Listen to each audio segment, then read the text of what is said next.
بسم الله الرحمن الرحيم. الحمد لله رب العالمين، والصلاة والسلام على رسوله الأمين سيدنا ونبينا ومولانا محمد وعلى آله وأصحابه والتابعين ومن تبعهم بإحسان إلى يوم الدين. اما بعد، بینندگان عزیز و محترم، عرض ادب و سلام دارم. السلام علیکم و رحمت الله و برکاته. در این برنامه فتاوا به سوالات مطرح شده پاسخ داده خواهد شد که شما بینندگان عزیز و محترم میتونید که سوالات شرعی خودتون را با ایمیل هایی که زیرنویس خواهد شد و دستاندرکاران ما این زحمت رو خواهند کشید پیامتون ارسال بدارید تا ما در برنامه های بعدی به اونها بپردازیم. اولین سوالی که ما برنامه‌مون انشاءالله باش آغاز خواهیم کرد اینه که خواهری سوالشون رو چنین مطرح فرمودن که اگر مرد و زنی بخوان از همدیگه جدا بشن و زن سعی کنه که رضایت مردش رو به دست بیاره، حالا به هر نحوی که باید چیزی ببخشه یا به هر حال چیزی بهش واگذار کنه، آیا این طلاق بعد صحیح هست یا نه؟ اینطور نیست که اجبار باشه مرد در این باره. اون چیزی که سوال مشخصه، معلومه که حالا میخوان از هم جدا بشن اما توافقی هست، مرد و زن توافق میکنن، حالا خواه مرد در مقابل رضایتش و چیزی رو قبول میکنه از زن یا اینی که به هر حال با تفاهمی که دارن از هم جدا میشن. عموما میدونید که طلاق در اصل واگذار شده به مرد که اجرای اون و تطبیق اون به مرد واگذار شده بنا به حالا مسئولیتی که بهش واگذار شده از همون زمان عروسی و بعد از ازدواج، تمام مسئولیتی که بر عهده داره. در قبالش اینم هست که طلاق بهش واگذار شده و اوست که میتونه طلاق بده. یعنی اگر زنی بخواد خودش رو طلاق بده طبعا این در شرع صحیح نیست و قبول نیست، مگر اینکه حالا یک همون خلع باشه که بحثش همینجا انشاءالله ما ادامه خواهیم داد. میدونید که طلاق قبل از اسلام در شرایع اسلام بوده اما حد و مرزی نداشته. حالا در بعضی از ادیان نبوده کلا مطلقاً که میبایستی با هم باشن، اما در اون چیزی که مرسوم بوده در صدر اسلام و در بین اعراب اینطور بوده که طلاق بوده اما حد و مرزی نداشته. مرد هر وقت دلش میخواست طلاق میداده و اون رو معذرت میخوام و اون زن رو نگه میداشته تا اینکه عدتش برسه و بعد باز به اون رجوع میکرده و باز او رو نگه میداشته و باز طلاقش میداده تا اینکه بعد اسلام اومد این رو مقید کرد، این رو محدد کرد. یعنی مرد رو در تنگنا قرار داد که نتونه زن ضرر برسونه. اینجاست که فرمود الطلاق مرتان فامساکم بمعروف او تسریح باحسان.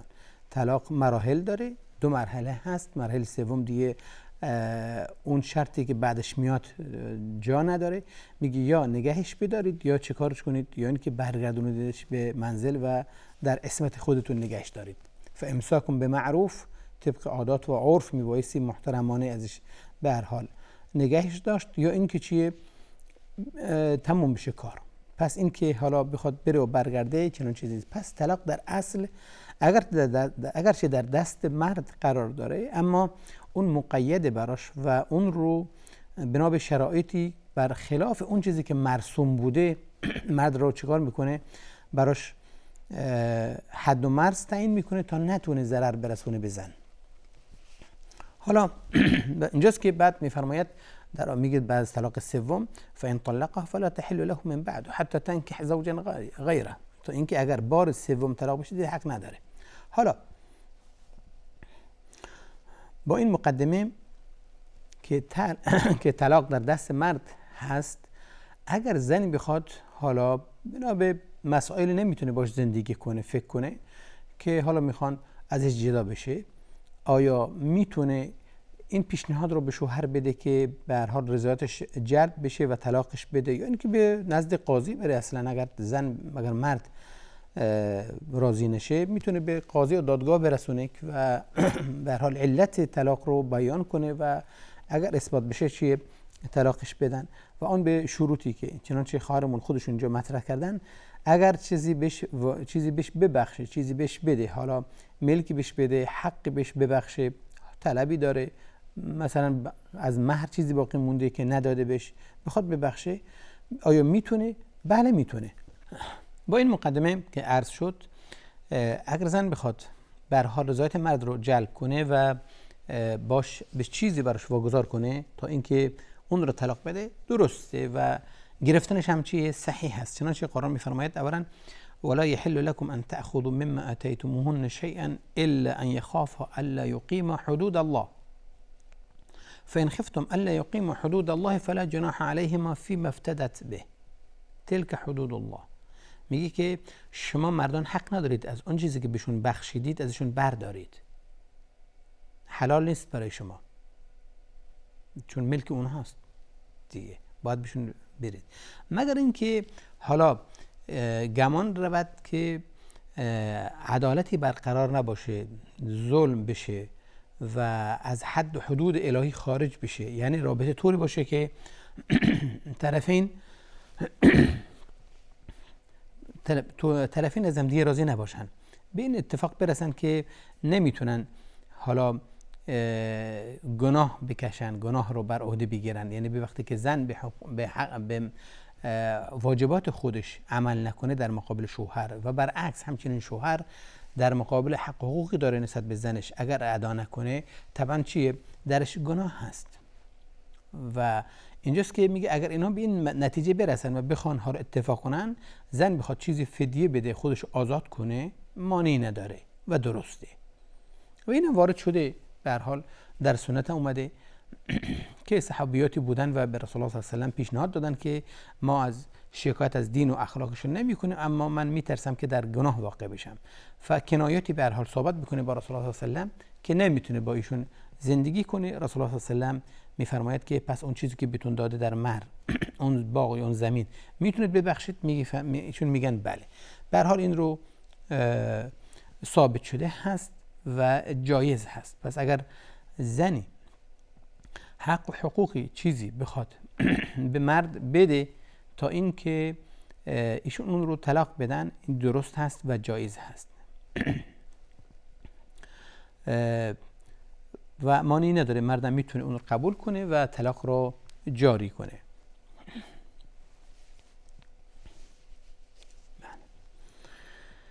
خب این امر زیاد طولانی نکنیم، هرچند که به هر حال مسائل زیادی هست در این باره.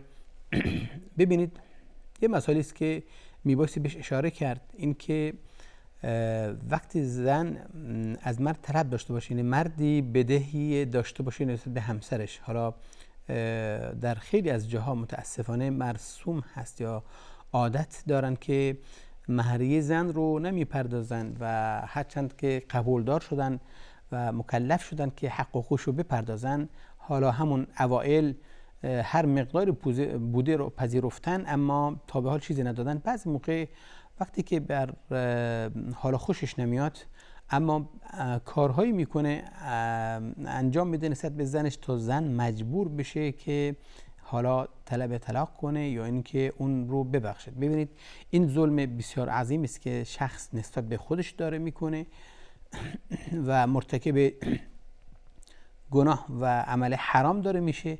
ببینید شما حق ندارید، کسی حق نداره که برای این که حالا اون بدهی که داره نسبت به همسرش نپردازه، بهش ببخشه، بخواد اون رو تحت فشار قرار بده، اون رو بهش ظلم کنه و کارهایی کنه که زن خودش بره به هر حال طلب طلاق کنه و قاضی بگه که حالا حقت رو ببخش. ببینید این مسائلی است که این ظلمی است که میکنن و اینشون میبایستی متوجه باشن. ببین و این کار صحیح نیست. ولا يحل لكم ان تأخذوا مما آتيتموهن شيئا الا ان يخافوا الا يقيموا حدود الله. ببین چه الفاظی به کار برده و چه عبارات بیان کرده که این حلال نیست برای شما که چیزی ازشون بردارید مگر اینکه ترس و بیم این برود که شما نتونید حدود و حقوقی که متقابلا نسبت به هم دیگه دارید ادا کنید. در اینجاست که در اینجا میگه که ها مانی نداره. پس اگر شما ترس داشته باشید از اینکه ظلم واقع بشه در بین شما، حالا مانی ندارد که اون چیزی که خانمتون میبخشه شما بردارید، نه اینکه شما بخواید اون رو بهش ظلم کنید و اون رو تحت فشار قرار بدید تا اینکه از حق خودش بگذره و شما اون رو آزاد کنید. برمیگردیم سوال بعدی.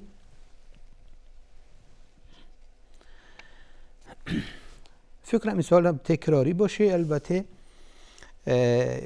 برادر میفرماید که در بعضی افرادها در مسجد رفتن به هر حال در صف بودن، بعضی افراد که در صف ایستاده بودن پاهاشون رو به حدی باز کرده بودن که دیگه خیلی زشت به نظر می رسید، یعنی برای اینکه فاصله بین خودش و بغل دستیش رو کم کنه و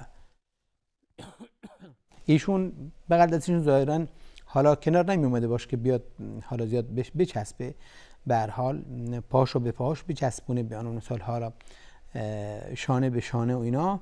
میگه که در بین اینها فردی بوده که پاشو زیاد باز میکرده و این خیلی زشت به نظر میرسید. حالا این حکمش چی هست؟ ببینید نماز سنت هایی داره، کمالیاتی داره و همچنان که مقاصدی درش هست و اهدافی هست درش، درسته که میبایستی مراعات کرد.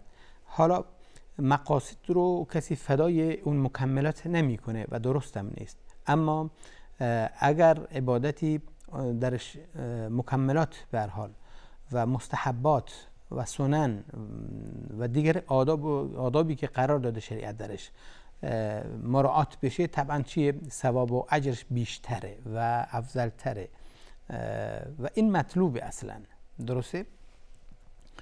رسول الله صلی الله علیه و سلم معمولا وقتی که میخواستن نماز ببندن صف رو مرتب میکردن، منظم میکردن و دستور فرمودند که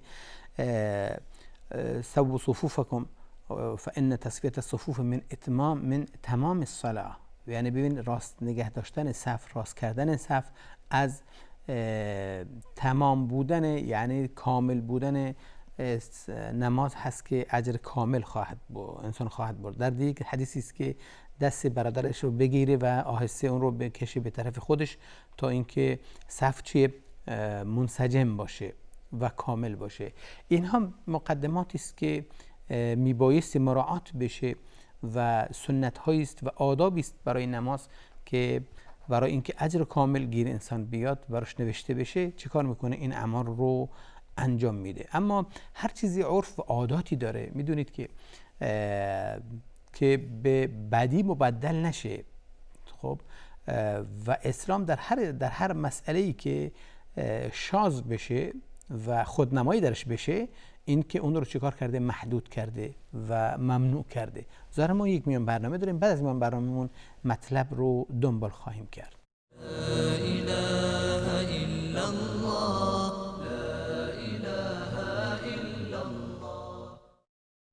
با سلام مجدد خدمت شما بینندگان عزیز و محترم. با عرض پوزش که بعضی موقع حالا مشاکلی در صدای ما پیش میاد، برمیگردیم به سوالی که دنبال میکردیم مطرح شده بود در این که عبادت، حالا بعضی افرادها در ایستادن به نحوی میستن که بیننده اون رو زشت میبینه و درست نمیبینه. مثلا برعکس حالا ایستادن دیگران هست، پاهاشو زیاد باز کرده. ببینید عرض شد که هر چیزی از حد اعتدالش بگذره در هر امری که میخواد باشه چیز محکومه. حتی بعضی از ائمه اشاره فرمودن که درباره کوتاه کردن لباس، اگر که بین زانو به هر حال تا کعبین باشه، اگر کسی بیشتر از اون چیزی که عرف هست کوتاه کنه که مردم بهش نگاه کنن، این خودش ممنوع، لباس شهره رو به حساب آوردن. حال وقتی که شما در صف نماز ایستادید، کسی برادری عادت نداره که پاهاشو به پاهاتون بچسبونه، هی پاهاشو میکشه و شما دیگه اینجا حق ندارید که هی پاهاتون رو باز کنید. اولا دو خطا پیش میاد. خطای اول این که اون چیزی که خودتون میبایستی ملتزم بش باشید ازش چیه؟ از این قاعده خارج شدید. خب شما وظیفتون هست که در صف منظم باشید، مرتب بایستید، معتدل باشید، یعنی اینکه بیننده ایستادن شما را چیه؟ عیب نکنه. درسته؟ پس شما با این که پاهاتون رو هی میخواید بچسبونید به دیگری، پاهات رو به حد باز میکنید که از شانه هاتون گذشته و همانند حالا چی بگم، پاهاتون از شانهاتون خیلی دور هست و این هر بیننده اون رو زشت میبینه. درسته؟ اون رو عیب میبینه در این عبادت، در این کار شما. پس این شما مرتکب خطا شدید و خیلی بد هست که از حد اعتدال شما خارج شدید در اینجا و این اولش هست. از این مشکل تر اینی که شما دارید با این کارتون یک مزاحمت ایجاد میکنید نسبت به برادرتون بغل دستیتون. ایشون به هر حال ایشون وظیفه دارن که با خشوع نماز بخونن، ایشون حضور قلب داشته باشن، ایشون میبایستی تدبر کنن در آیاتی که تلاوت میشه، اون چیزی که امام میخونه. همین عمل شما که هی میخواد پاتون رو بچسبونید چه کار میکنه؟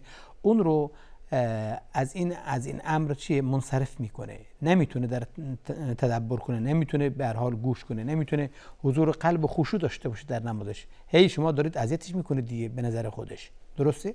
عادت نداره فعلا. اینجاست که پس شما نباید ایشون رو از مقصد چیه؟ منصرف کنید. هدفش رو خراب کنید. نه، کار درست نیست، بلکه شما دارید با این امر مرتکب حرام میشید. در شما نماز ایشون رو دارید بیروح میکنید. درسته؟ شما در حد خودتون بیستید، سعی کنید که به هر حال ها شانها به هم بچسبه، نزدیک بشید، اما نه اینکه پاهاتون بخواید چیکار کنید؟ باز کنید. امیدوارم که جواب برادرمون داده باشم. سوال بعدی ما برادر میفرماید که ما در یکی از کشورهای غربی داریم زندگی میکنیم و چند مدتی هم با همسرم بودم که ایشون به هر حال خواهان طلاق شدن، حالا به هر علتی بیان نکردن.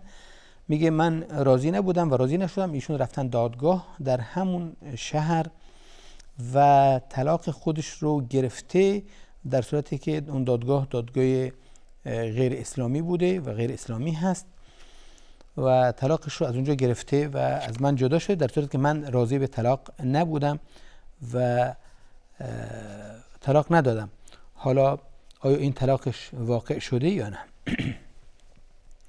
اولا توصیه میشه به عزیزانی که حالا در کشورهای غیر اسلامی دارن و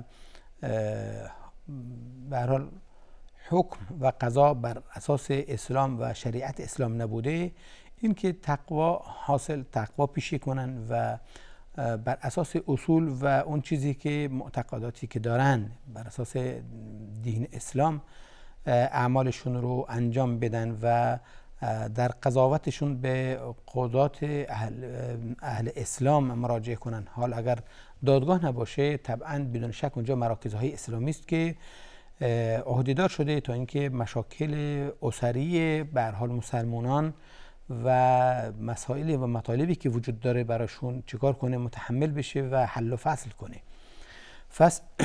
در شریعت اسلام میدونید که یک اصول و ضوابطی داره و میدونید که طلاق واگذار شده به عهده مرد. این مرد هست که میتونه طلاق بده و اگر مرد بخواد لجبازی کنه و حاضر نباشه و میخواد حالا ضربه بزنه به همسرش، چنانچه در اوائل این برنامه صحبت شد، خب اینجاست که دادگاه یا همون مراکزهای اسلامی، اون گروهی و اون هیئتی که هستند و این مسائل رو عهدهدار شدن، اونها میتونن این طلاق را واقع کنن. حالا مرد راضی باشه یا راضی نباشه، اگر بدونن که در مرد داره ظلم میکنه، همون حکم قاضی حکم به هر حال قاطعی هست که مخالفت نمیشه باش کرد و طلاق واقع میشه در اونجا. اما اینکه ما بریم به قضات غیر شرعی و دادگاه‌های که از اصول اسلامی اطلاعی ندارن و عملشون برخلاف اصول اسلام هست، بخواید شما حالا قضاوت رو پیشه کنید در این امر، این صحیح نیست و این معمول نیست و این تطبیق پیدا نمیکنه. حتما میبایستی اولا شوهر اعلام کنه و رضایت خودش رو به هر حال ابراز کنه که ایشون طلاق دادن و به طلاق راضی هستن، و اگر اینطور نباشه باز در مراکزهای اسلامی، در هیئت فتاوایی که وجود داره در اون محلها، ایشون میتونن این رو قاطعیت بهش ببخشن و بهش مراجعه کنن. افحکم الجاهلیت یبغون. پس اینجاست که ما به حکم جاهلیت تن در نمیدهیم و شرعاً صحیح نیست، بلکه ایشون میبایستی به مراکز اونجا مراجعه کنن و این طلاق رو اگر زن بر حق باشه چیکار کنه؟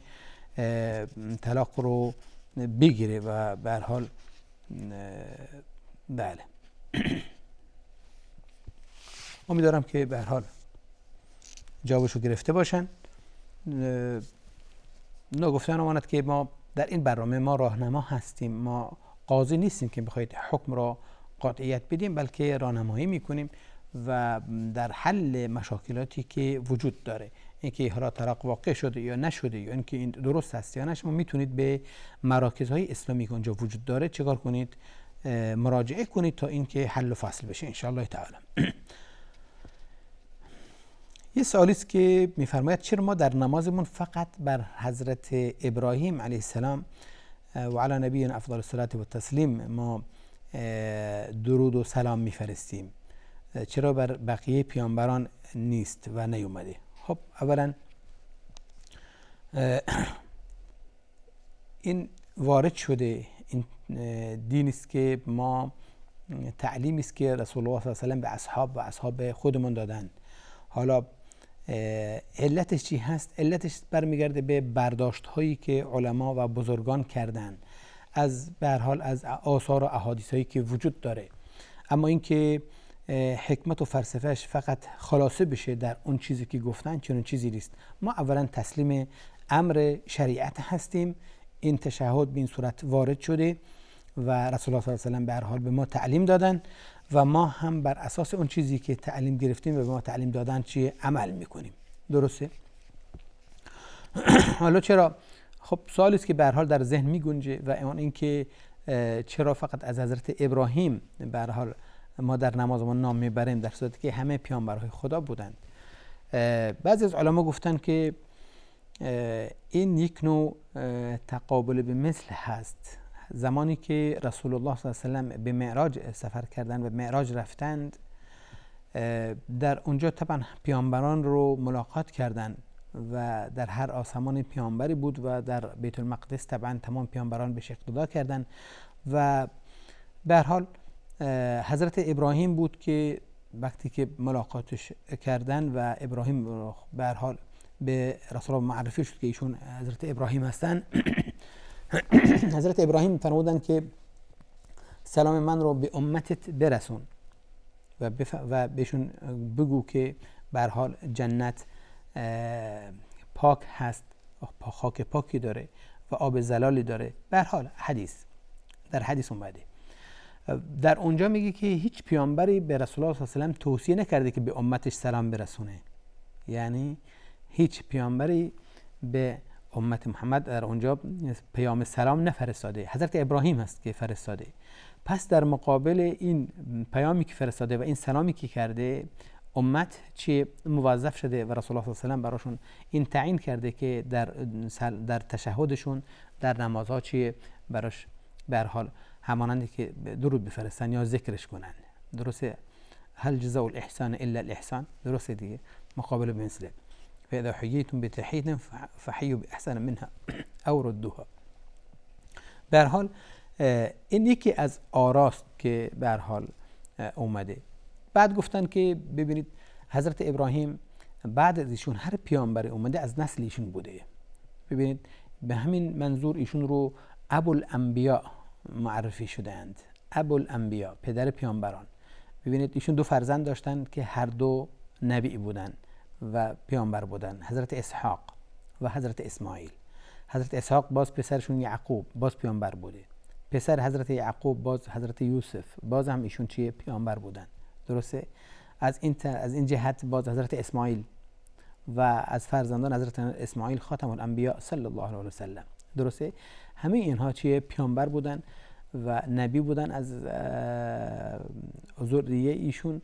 اینجاست که ایشون به ابوالانبیا خطاب شدن و به هر حال صلوات بر ایشون فرستادن، یعنی صلوات بر همه انبیا، زیرا که ایشون به هر حال پدر رسول الله صلی الله علیه و سلم هستن به شمار میان، زیرا شون به هر حال پدر حضرت اسماعیل و رسول الله از نسل حضرت اسماعیل. و گفتن باز که دین حضرت ابراهیم دین اسلام بوده، دین حنیفیه بوده. و ما کان ابراهیم یهودیا ولا نصرانیا ولکن کان حنیفا مسلما و ما کان من المشرکین. درسته؟ حضرت ابراهیم نه یهودی بوده و نه نصرانی، بلکه حنیف و مسلم بوده، مسلمان بوده، دین حنیفی آورده. درسته؟ ان اول الناس بابراهیم للذین اتبعوه و هذا النبی والذین آمنوا. اون کسانی که اولاتر هستن به ابراهیم کسانی بودن که ازش تبعیت کردن. درسته؟ و هذا النبی و رسول الله صلی الله علیه و سلم خاتم الانبیا، و همچنین کسانی که به پیامبر اسلام ایمان آوردن. این اولویت بله که دارن نسبت به حضرت ابراهیم همین هست که ما به هر حال ابراهیم را از خودمون میدونیم و دین اسلام به هر حال داشته. اینجاست که برعکس دین حالا یهودیت یا نصرانیت که حضرت ابراهیم در اینجا تشهد این به هر حال آرایی است که ذکر شده و علما یا مفسرین و از محدثین چیه و شراح حدیث آوردن و ذکر کردن. اما خدمت عرض کردم به هر حال این دین است که ما از رسول الله صلی الله علیه و سلم بهمون رسیده. سال بعدی ما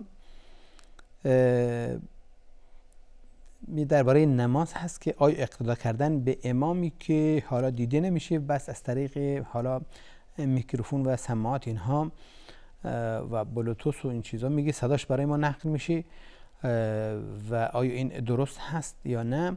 حال فکر کنید اگر برق قطع شد که ما نفهمیدیم امام حالا چی میخونه و چی میگه کجا هست چه کار کنیم؟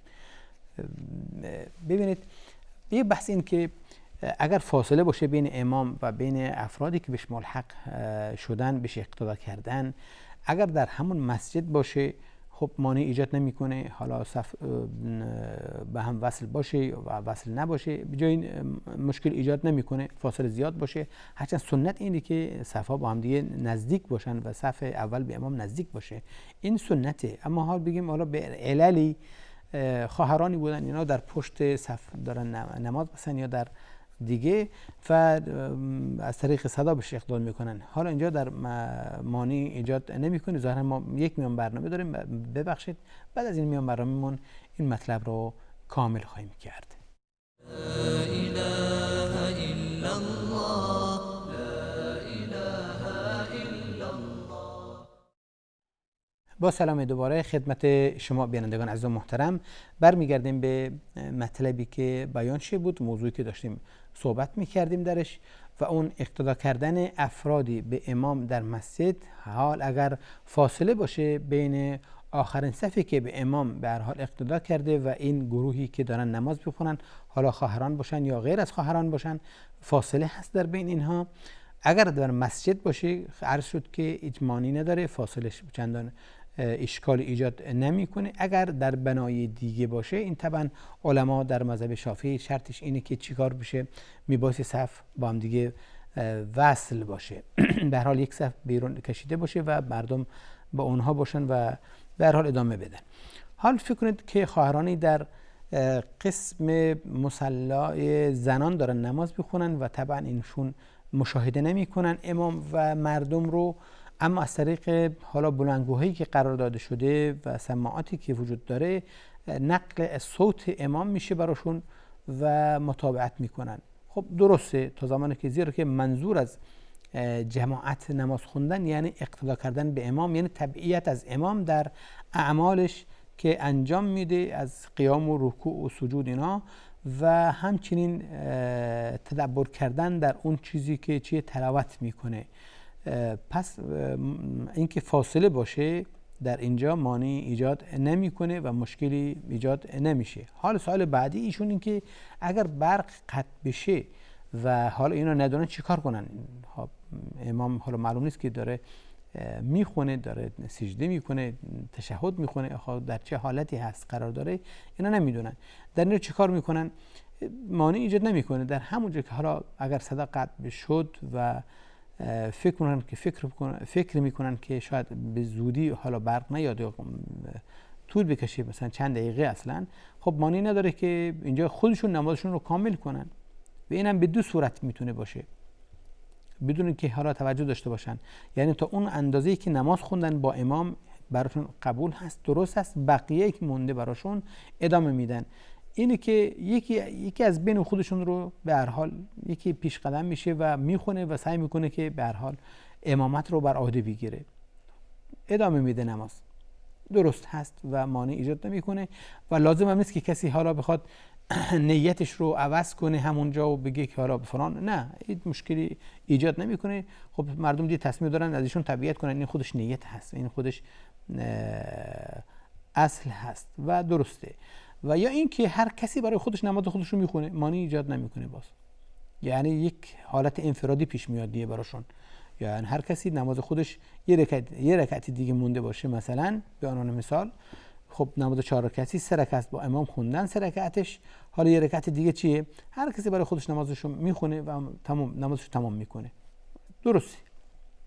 یا اینکه اگر متابعت بشه از یک فردی و یک فرد ها یکم جلوتر بره و سعی کنه که امامت رو بر عهده بگیره، این باز چیه، افضل تره و بهتره تا اینکه حالا یک انسجامی باشه، یک ترتیب و نظمی باشه و بی‌نظمی پیش نیاد. پس همه اینها چیه، درست است و صحیح است و نماز ایشون هم درسته و نمازشون باطل نیست.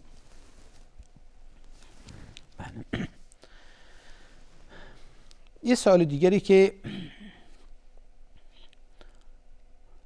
باز برمیگردیم به مسئله حالا خانواده و اینها، میفرماید که اگر کسی همسرش رو برای خودش تا مدت کوتاهی حرام کنه، مثلا میگه که من قسم میخورم که مثلا حالا 1 ماه با تو همخوابی نکنم، درسته، حالا ناراحت شدن، به هر حال میخواد حالا یکم تحت فشار قرار بده همسرش رو، حالا قسم میخوره یا قسم نمیخوره، اصلا میگه که من به هر حال تا 1 ماه من به شما نزدیکی نمی کنم یا با شما نیستم، از قهر هستم به نوع مثال. ایشون آیا حکمش چی هست؟ آیا این طلاق هست یا نه؟ ببینید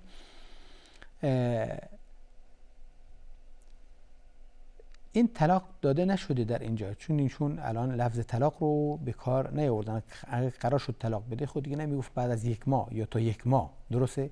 یعنی میخواد وقتی گفت تا 1 ماه یعنی بعد از 1 ماه من تو رو میخوام، درسته؟ یعنی اون به هر حال شرط و شروطی که گذاشتم، اون تهدیدی که کردم حالا دیگه پایان میابه، درسته؟ میخواد نهایتش رو داره اعلام میکنه اصلا، درسته؟ پس اگه طلاق بود که اینو نمیگفت، چون طلاق یعنی دست و بالش بسته.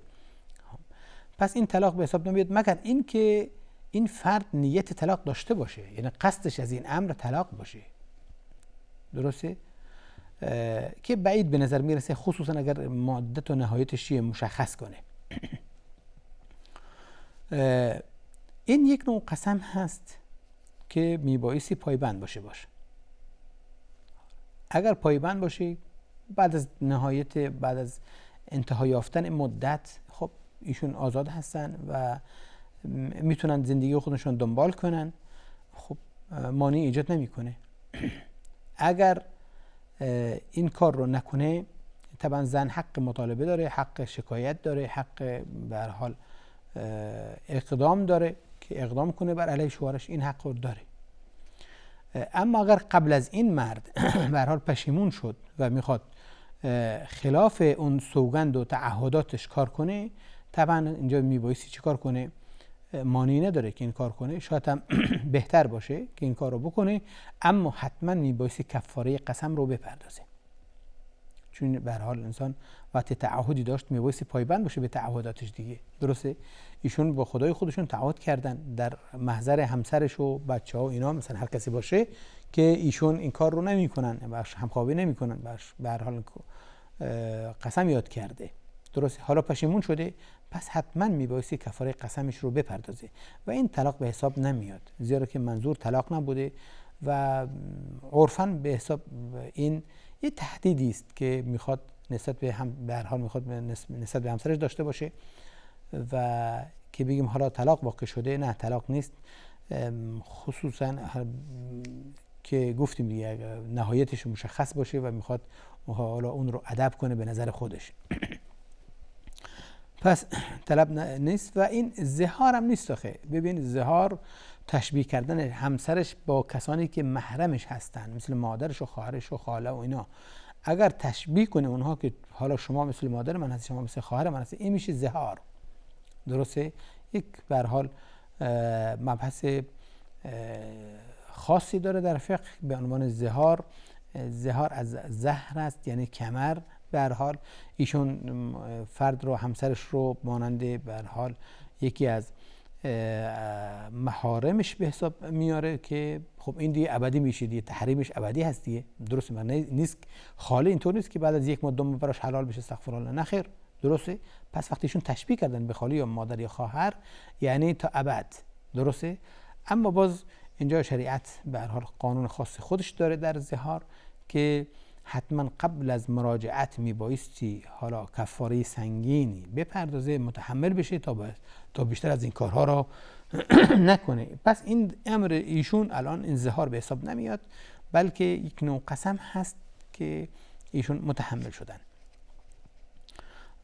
اگر بعد از یک ماه باشه، بعد از مدتی که خودش تعیین کرده، حالا برگرده از قسم خودش، خب دیگه قسمش پایان یافته بوده، مانعی نداره، هیچ چیز براش مترتب نمیشه، کفاره هم نداره. اما اگر قبل از این باشه حتما کفاره داره. برادری فرمودن که من هنگام وضو گرفتن میگه که حالا پاهامو میشستم، اول پای راستم که شستم اون رو خشک کردم با دستمال کاغذی و بعد جورابمو پوشیدم و بعد پاهای چپمو پوشیدم شستم و همچنین این عمل رو انجام دادم، یعنی ظاهرا خشک کرده و جورابشو پوشیده. بعضیا بهم گفتن که شما این وضو درست نیست، زیرا که شما وضو کامل نکردین و این پوشیدین. آیا این درسته؟ نه خیر، درست نیست. یعنی چیزی نیست که ایشون به شما گفتن. ببینید، منظور اینه که وضو پشت سر هم باشه، فاصله انداخته نشه، یعنی کارهایی که مربوط به وضو نیست و به هر حال پیش نیاد، در وسط اینها پیش نیاد. فکر کنید حالا شما دارید وضو میگیرید، به عنوان مثال ماشینتون گفتن تو آفتابه، خب حالا دستت شستی، کامل نکردی، رفتید ماشین تو به هر حال رفتین بردین تو سایه و همچنین کارهای دیگری انجام دادین، برگشتین، حالا 10 دقیقه ربع ساعت طول کشیده، برگشتین بعد گفتین که ها من وضو کامل نکردم، ما میخواید وضو کامل کنید. نه، اینجا این وضو درست نیست. حالا دیگه میبایستی چیکار کنید؟ از اول شروع کنید. اما اینکه شما حالا دستمال وضو دارید میگیرید، در حالت وضو گرفتن هستید، پاتون خشک کردید با دستمال کاغذی تا اینکه جورابتون یا دمپاییتون یا کفشتون به هر حال خیس نشه و آب بهش نرسه، به عنوان مثال احتیاط دارید میکنید. این مانع ایجاد نمیکنه. فاصله چندانی که حالا تضاد داشته باشه و خلل ایجاد کنه در این اعمال، در تتابع این اعمال، این چیزی واقع نشده. پس شما در این باره وضوتون درست هست و اون توصیه برادرمون که گفتن، حالا حکم کردن که وضوی شما در این صورت درست نیست و صحیح نیست، اشتباه بوده و اشتباه هست، چنین چیزی نیست، بلکه کاملا وضوی شما صحیح هست و درست هست و شما میتونید در حال جورابتون بپوشید، پاتون رو که خیس هست، دستتون خیس هست خشک کنید و هیچ مشکلی هم ایجاد نمیکنه. آیا از کارهایی که وجود هست در وضو اینها هم میبایستی خونده بشید؟ چون ما خیلی از اینها چیزایی که میگفتن من حفظ ندارم. نه برادر من، از کاری که حالا ذکر شده در بعضی از کتب‌های فقهی آوردن، بعضی از ملاها به هر حال اینو به مردم میگن یا سفارش میکنن، این چنانچه محققین علوم شرعی و محدثین بیان کردن، این هیچ اصالتی نداره که بگیم حالا رسول الله صلی الله علیه و آله یک حدیثی به مردم یاد دادن هنگام شستن صورتتون اینو بگید، یا هنگام شستن دستهاتون اینو بگید، هنگام فلان. نه، اون چیزی که وارد هست همون بسم الله گفتن هست که بعضی این را واجب دونستن، و همچنین دعا بعد از وضو داره هست، این وارد شده، این سنت هست. بله این رسیده، این هست. انسان طبعا همون بسم الله میگه و شروع میکنه، اما نهایتش اینه که انسان تشهد میگه و دعا میکنه برای خودش، و این دعا وارد شده. انسان هر چی دعا کنه بعد از عبادت دیگه درسته. و در حدیث اومده که رسول الله صلی الله علیه و آله فرمود که کسی که وضو بگیره و ساکت بمونه وقتی بلند بشه و به هر حال وضوش به پایان رسیده تشهد بده، گناهاش همه سوخته میشه، گناهانش رفته. منظور از وضو یعنی طبعا با نیت هست که انسان، زیرا که وضو خودش عبادت است، نیت انسان داشته باشه که میخواد این وضو بگیره و این عبادت انجام بده، درسته. فقط شستن اعضای مخصوص هست، یعنی روان کردن آب، جاری کردن آب بر اون اعضا بجز سر که مسح داره، درسته. اما صورت و دو دست و دو پا که آب براش میبایستی جاری بشه، شسته بشه، این من در وضو فقط شستنش هست. نه اینطور نیست که حتما میبایستی دعای خونده بشه هنگام شستنش، یا اینکه افرادهای هنگام غسل کردن میگن که حتما میبایستی انسان همیشه مشغول چیه در اون لحظه، مشغول صلوات فرستادن باشه، یعنی صلوات بر رسول اللهم صل علی محمد و آله، و الا غسل درست نیست و الا وضو درست. نه خیر، چون چیزی نیست، بلکه مجرد شستن اعضا چه در غسل چه در وضو این واجبه، این فرضه، این لازمه. اما اینکه شما ذکرهایی رو داشته باشید نه. اما بعد از وضو سبحانك اللهم اشهد ان لا اله الا انت استغفرك و اتوب الیک، این سنت هست. بعضی ادعیه آوردن اللهم اجعلنی من المطهرین واجعلنی من عبادك الصالحین، اینها آوردن و مانع ایجاد نیست، نگفتن که واجب هست، نگفتن که لازم هست. اما اینکه در شستن اعضا اللهم بید وجهی یوم تسود الوجوه، یعنی که اللهم اعطنی کتاب بیمینی ولا تعطنی بشمالی، این اصالتی نداره و ثابت نشده و انسان نباید دوام بر اون داشته باشه. بعد از عبادت دعا کنید، معنی نداره. ظاهرا ما وقتمون به اتمام رسیده و همه شما رو به خدای بزرگ میسپارم. سبحانك اللهم بحمدك اشهد ان لا اله الا انت استغفرك و اتوب الیک و السلام علیکم و رحمت الله و برکاته.